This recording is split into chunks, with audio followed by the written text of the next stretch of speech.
Yeah.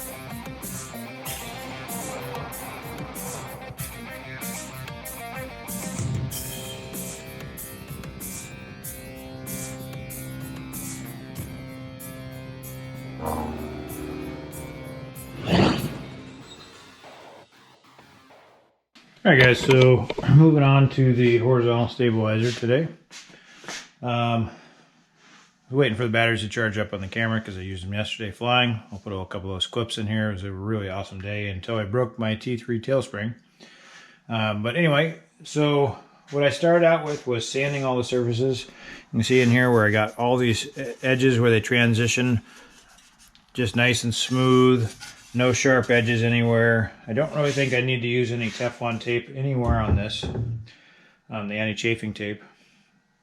Then I cleaned the whole thing down with acetone, and then I laid it out and cut out the two bottom pieces, the other piece of fabric over there. And I'm just now starting to glue this on the back or the trailing edge of the horizontal.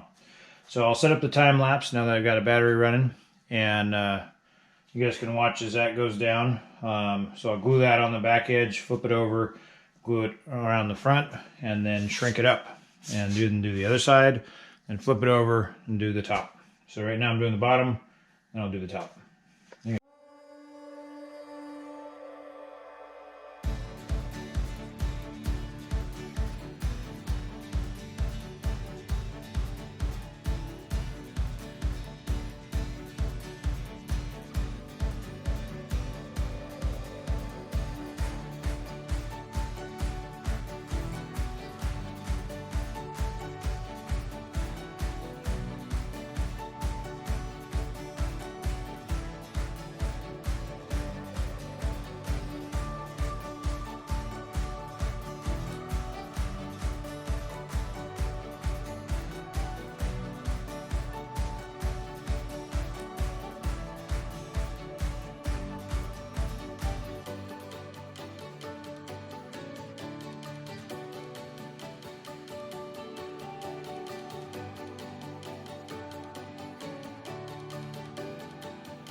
Hi, good morning. So it's about a Monday.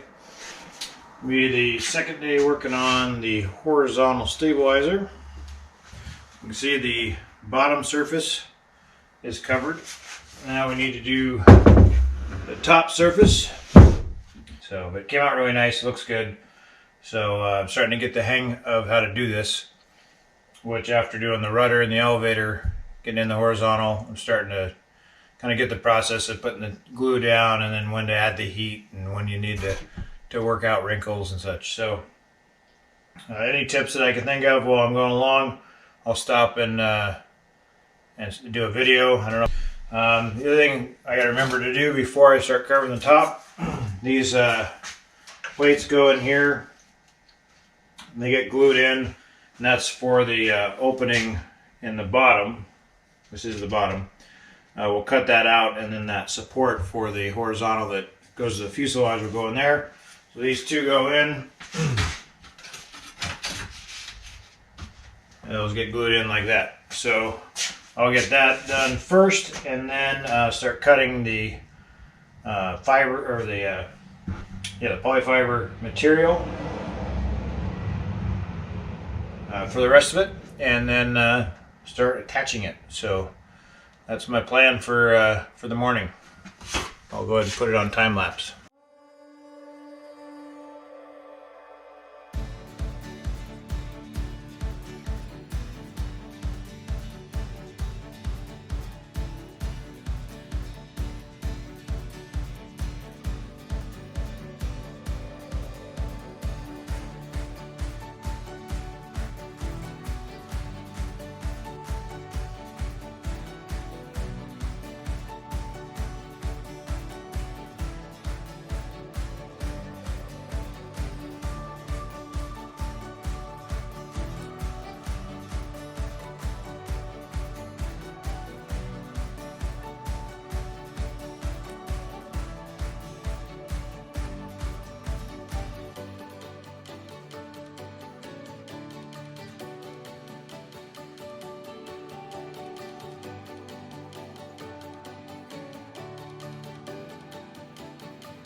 Okay, so I'm working this corner, and I just want to show you guys a little closer than the time lapse on how I'm working this edge. So I cut it uniformly around, but there's a lot of extra material here, so I just want to have the camera on normal speed. So I'll show you how I just kind of work these little pleats out.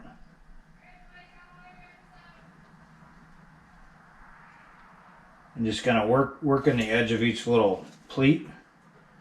Shrinks it up and then it disappears, and then you can just go ahead and work it all the way to the edge,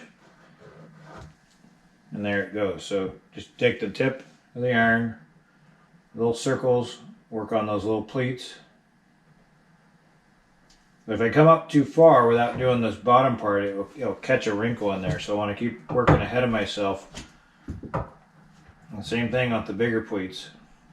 See how I got that little wrinkle? Maybe you can't see that. Little seam, so just back off and hit it with some heat, gets rid of the seam. A little tug kind of helps a little bit there. But once you start hitting the heat, it deforms the fabric. So as soon as you start doing this, it's going to get more and more pleats in it as you come up over the rounded surface. So it looks like you're going to get stuck in a real mess. But if you keep working it, that heat really gets rid of those pleats. It's amazing how much it shrinks down. And there you go. Just did the hardest part on the whole plane probably is that corner right there.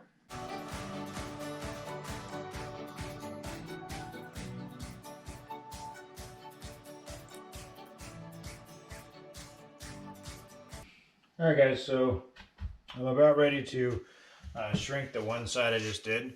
For the initial shrink, I'm going to go to 120 degrees Celsius, which I wrote a conversion down here on my table, which is about 250. So I'll do a 250 shrink, and then do the other side. And once I get everything all done on the other side, then I'll go back over the whole thing with the 350 shrink. So, stop for dinner. It's now 6:30. Got to shrink that, do this side, shrink that, and then shrink the whole thing. And then put a coat of polybrush on it tonight.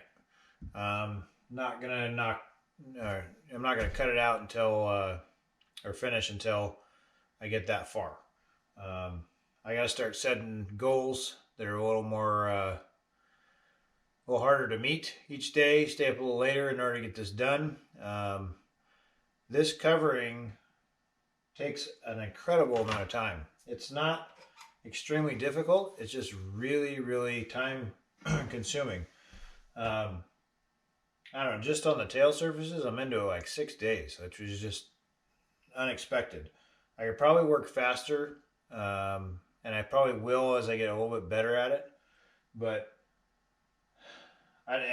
this is what shows, so I don't want to rush it. I'll just spend more time out here doing it. So again, trying to be upfront with people who are looking to build a plane.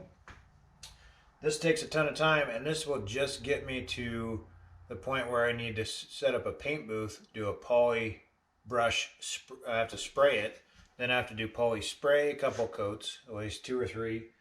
Then you get your color, and by the time you're done, you got like 6, 7 coats of stuff on this. So if you want to get flying faster, the Oratex, although it has its issues with the tapes lifting because of the glue or whatever, I would be done with this today, where I will be at the end of today with this. I would be done with Oratex, with all the tail surfaces. So you won't have to do any painting, anything. The gluing and shrinking, you're done. So it's a lot more expensive, but when you factor in the time and the paint costs, I don't know that it really is. It just comes down to the quality of it. And the other thing is it's all one color. I mean, you can do 2 colors, but you know, you'd have to do like each surface different colors. Now you can make a seam of 2-tone with the Oratex. It's one color, really. That being said, next time around, I think I might try it. You know, if there is another next time around, just the painting process is just going to be so time consuming. It's going to probably add a month or 2 to the build over the Oratex, just because of what you need to do with this fabric.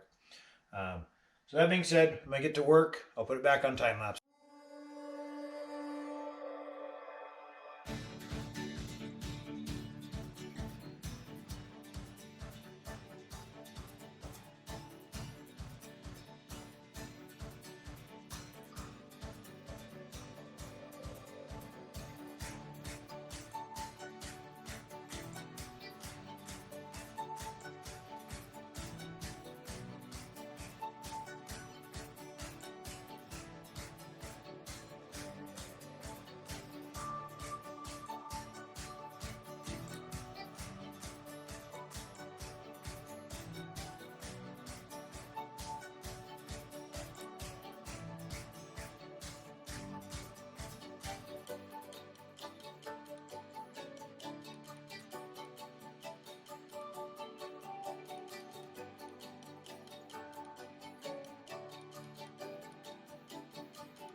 Okay, so I've finished shrinking the horizontal stabilizer. The iron that I was previously excited about, I'm a little baffled because when I temperature check it, it's topping out at Fahrenheit. Here's the conversion. So 177, it only goes to 166 or 160, which is 320 degrees Fahrenheit. But when I temperature check that with my temperature checker, it's actually checking at 160 Fahrenheit. So this is not getting nearly hot enough. So I've got a thermometer. I'm going to have to temperature check it tomorrow, but it's from my guess is this is not getting hot enough. So I'm going to have to send that one back and get a replacement because it's just 160 is not going to do it. So I had to do this whole thing with the hobby iron, and I kept checking it with the temperature readout there and kept it right about 340, and it's tight. So top and bottom all tight, looks really good, clean edges. It's about 9 o'clock at night. I've got to get a coat of polybrush on this, so I'm going to do that and then call it a night. And tomorrow we'll be taping this. It's unbelievable how long this takes. So, granted, I had some other stuff I had to do today, but I started with half of this done today, or did I? I don't remember where I started today. Maybe I did the whole thing today. I don't know. Days are running together. But in order to get the wing done, or to the wing, I've got like at least a day of prep still on that one wing. I'm running out of time. So I've got to get this thing done. Tonight, I'm going to start setting daily deadlines like that, and I'll stay up until they're done.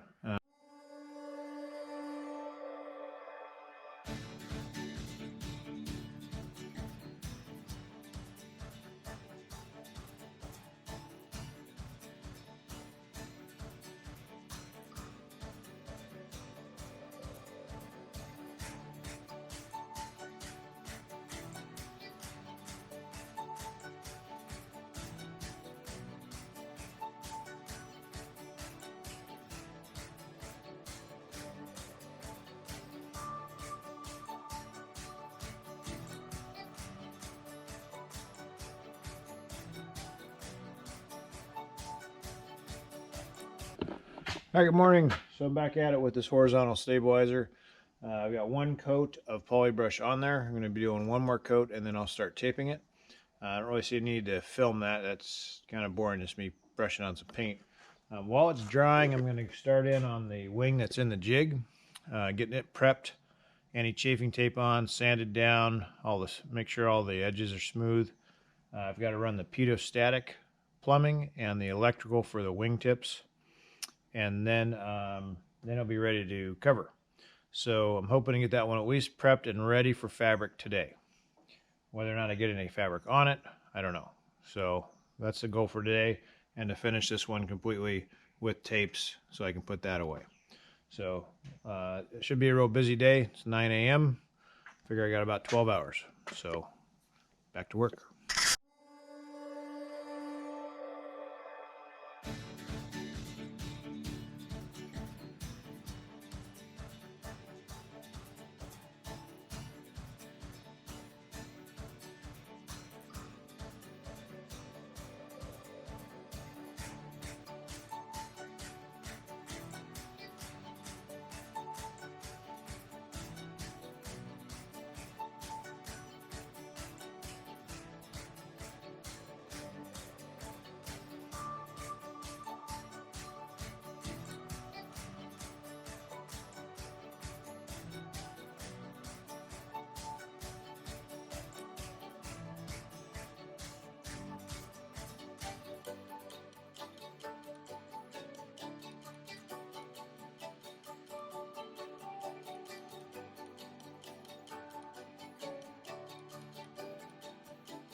I want to talk through cutting out the holes in these tapes at these hinge points.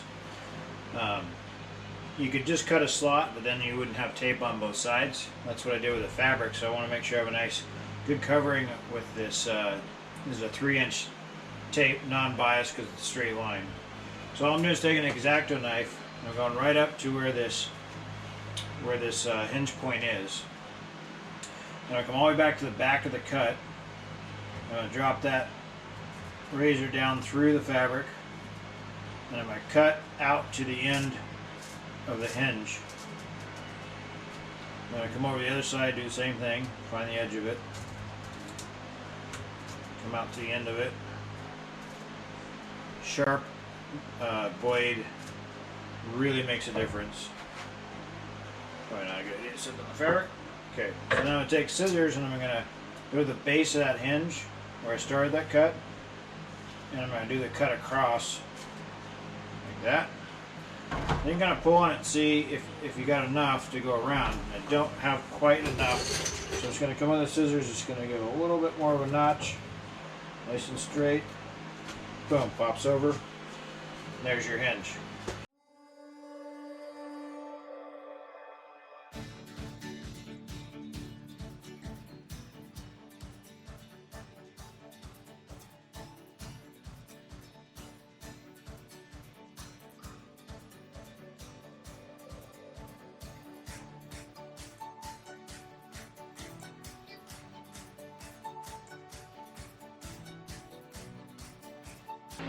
Oh, this mask is brutal. So what I'm going to do on this corner here, I'm going to use this bias ply. And what the bias ply allows you to do is pull it tight around a corner, and it will flex. Makes it easier with less wrinkles around as it comes around the corner here. You can see that corner. There you go. But when you pull a 3-inch bias ply, see on this end, when you give it a tug, it actually shrinks down to a 2-inch width. So I'm going to start back here, and I'm going to come around the corner with a 3-inch, and as I pull it, it'll turn into a 2-inch, and then I'm going to terminate it right here, and I'm running a 2-inch the rest of the way up. So I'll overlap that 2-inch with a chevron shape.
Alright guys, the horizontal's done. Pretty excited about that. It's time to move on to the wing. Just give you a quick shot of what the horizontal looks like. Came out pretty nice. There is some little finish iron work to do. There's like old drips that I gotta iron out. You can use either a little bit of reducer or MEK to rub that out, or you can come in with the iron, hit that, and it comes right out. Same thing in here. I got some drips to deal with. But for the most part, it came out really nice. Where I did the biased 3-inch ply around the edge and then spliced it with a chevron cut into a 2-inch leading edge, the width came out really nice. So it transitions really well with that. That technique worked pretty good. So for the most part, it's you know, I'm gonna probably have a day or two once everything's done, and I'm just gonna go over it with the iron and some MEK and work everything out before it's time to put that first coat of poly brush in the spray on there. Not poly spray, but you're gonna take the same stuff that's on here now and spray it on with a paint gun. That's your first spray layer. So I'll be getting into that once everything's ready and build a paint booth. So that's going to wrap it up for this one. You guys go ahead and hit the subscribe button, like it if you do, and share it with a friend. Also hit that notification bell if you want to see when the next one comes out. I'll probably have every weekend for a while. I'll have some videos coming out. I've already moved on to the wing and working on getting that video together as well as I finish it up. So the wing's coming up next, so stay tuned for that, and I'll see you guys on the next one.